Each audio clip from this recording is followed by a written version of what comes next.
If I had to start my garden over from scratch tomorrow, here are all the things I would absolutely do completely differently. After building 2 raised beds, after battling pests, after putting up with the Texas heat, I have edits to the way that I would approach a garden, especially this coming fall. Some of these changes would have saved me time, some would have saved me money, others would have pretty much just saved my sanity. The very first thing I would do differently, I would definitely install solar drip irrigation versus having to hand water all the time. Why not get a solution where I can make this a bit more automated and not have to worry about that? So if y'all watch my last video, you'll see that I did install a solar powered drip irrigation system, and it works really well. With a really small panel, like pretty small actually, you can get a good amount of energy. So I have energy coming in from the sun, even on a cloudy day.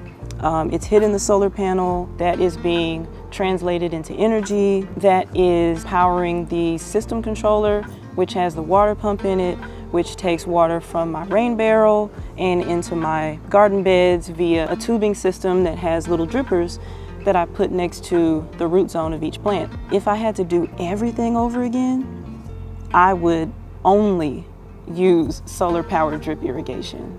It's literally such a lifesaver. The second thing I would do differently is, instead of having these PVC pipe DIY garden hoops that are pretty flimsy and they don't adjust to the height of my corn, I probably would have installed a cattle panel trellis instead of doing something like this. I was able to use it when my corn was really small, but now that it's kind of outgrown it, it's just like, why do I still have these PVC pipes here? I feel like with a cattle panel, I'll be able to do so much more with it. It'll actually have a dual purpose. I want to be able to throw a shade cloth, rain cover.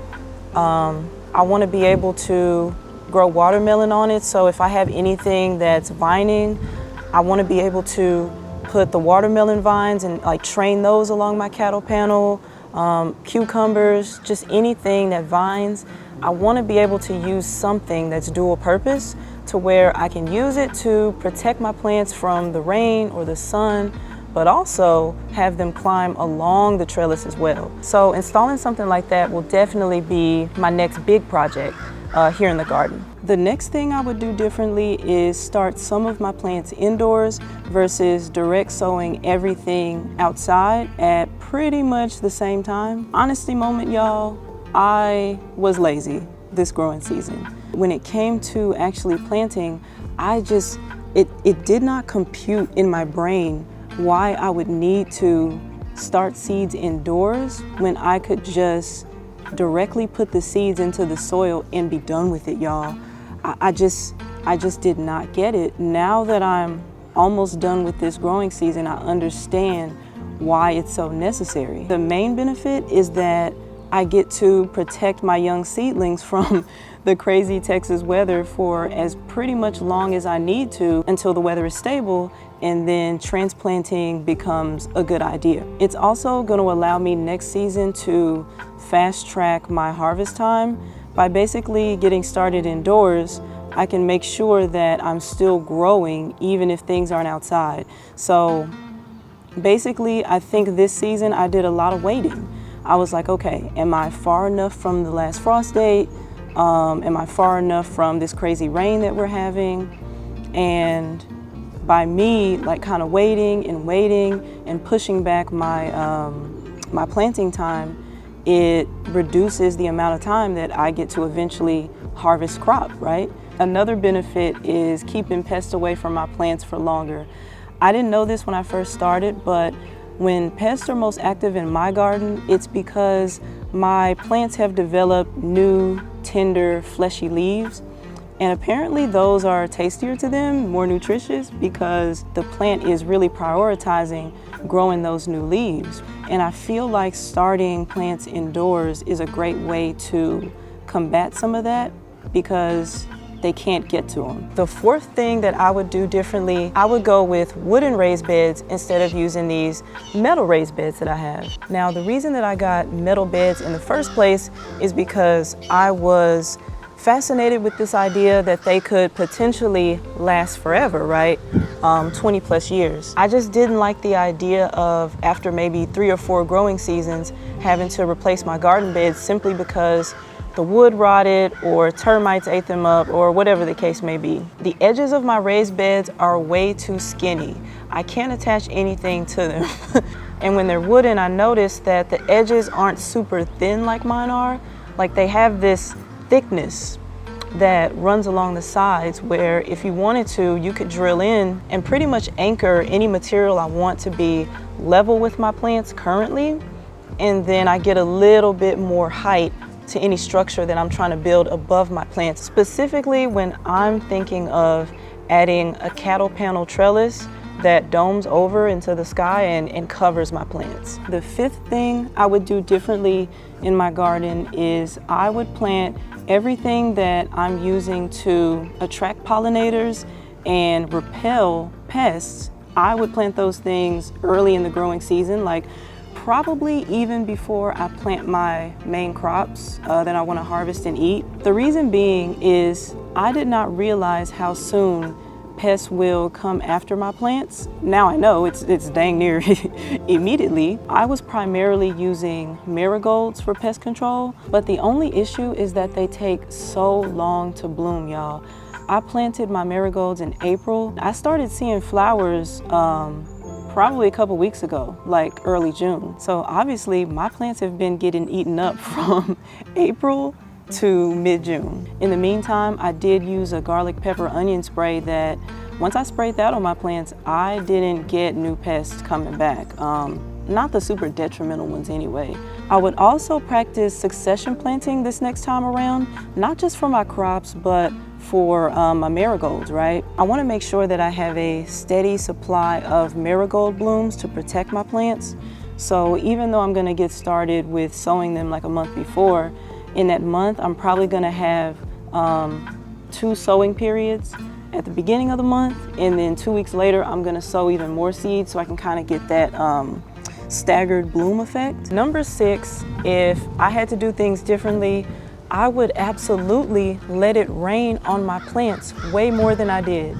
When I first started out, I was so scared to let it rain on my plants, and I know if you're an experienced gardener, you're probably looking at me like, why would you be afraid to let your plants get rained on, right? I thought I needed to be controlling all the watering. Just use the city water and be able to like really meticulously measure and manage everything by hand watering. I've come to realize that the city water really isn't the best for my plants. After a good rain, my plants grow like a foot taller and they're healthy, they're green, they're thriving. And so eventually that's something that, you know, I had to accept and grow out of, right? This compulsion to cover my plants, because when I tell y'all, every time it would rain, I would throw this trellis over my plants, just trying to desperately make sure that they don't get overwatered. One caveat to this is that when I had young seedlings, I did see how the rainwater, like letting it rain and rain and rain on my young seedlings in the early spring, led to root rot and yellowing leaves and everything like that, especially if I had like really young transplants.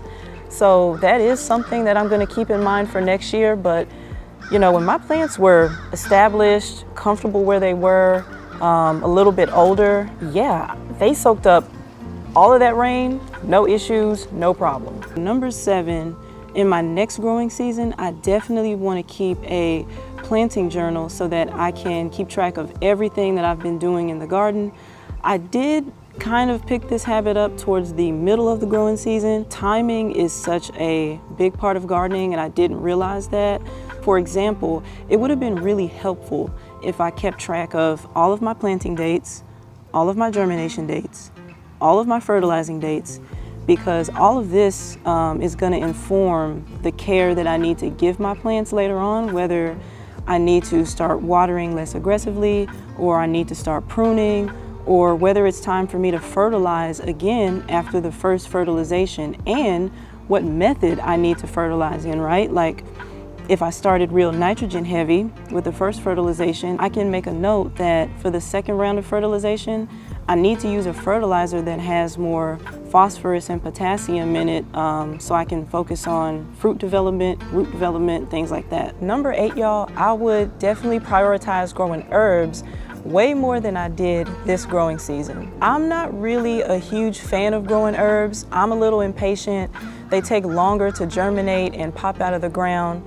And at least in my experience for where I live, I wasn't able to grow a lot of herbs successfully and have them come to maturity. The exception was basil. I've got so much basil that if I wanted to stop it from growing, I wouldn't be able to because it kind of just does its own thing and really thrives and gets bushy and grows tall. The reason I want to change this and prioritize herbs more next season is because herbs are so cost effective to grow.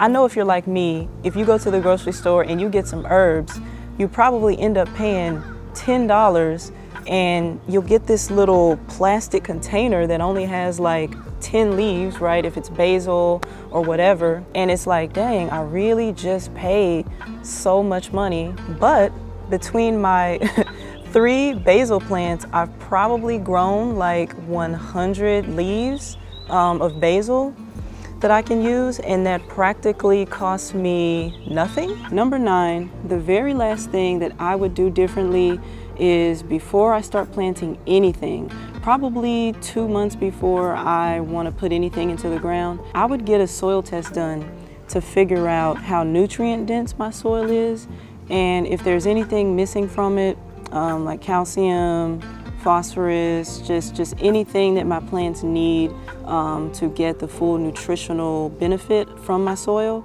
I want to be able to add soil amendments well in advance of my growing season. This summer, I did not do that. Now, granted, I got my soil in bulk from a landscaping company, and it was decent soil. Like, everything is doing really good. It came with a lot of compost, but I think next season it's going to be super important that I do this soil test because I've had some heavy feeders in my garden. I mean, I'm growing corn, the watermelon is a heavy feeder, the tomatoes somewhat. It'll just be really helpful for me next season to see the state of my soil, understand what I need to add to it, and then adjust accordingly. For all my newbies out there, all my experienced gardeners, I want to know, what would you do differently, right?